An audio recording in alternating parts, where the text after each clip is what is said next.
Good morning, Hank. It's Sunday, it's Newsday, and today the news is no more wall! Actually, that's not the real news. Today we're going to talk about sex. Specifically, the sex of distance runner Caster Semenya.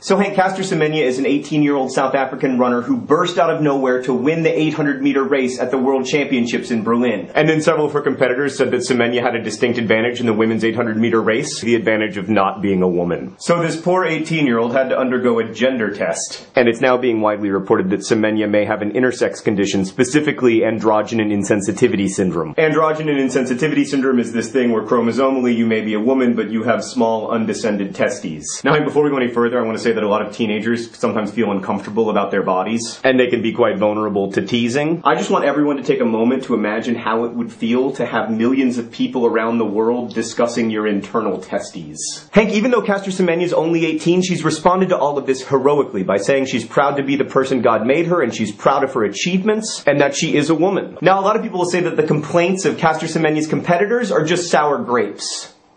Hank, remember that time that I said sour grapes and talked about internal testes in the same video?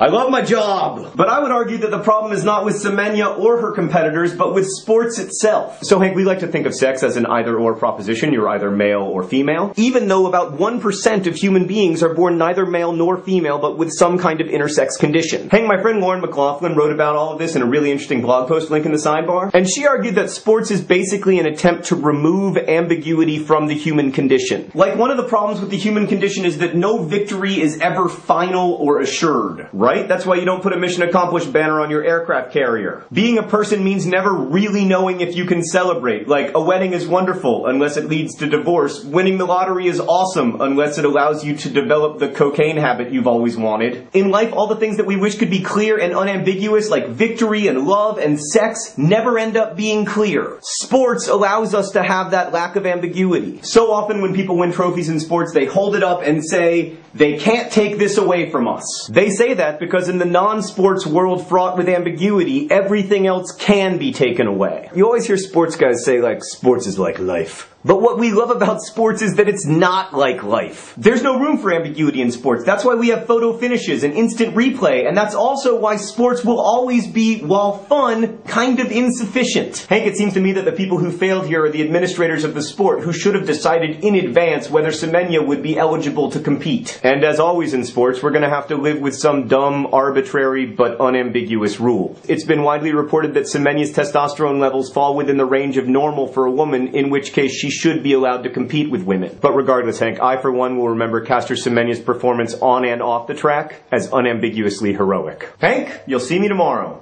Cue the outro!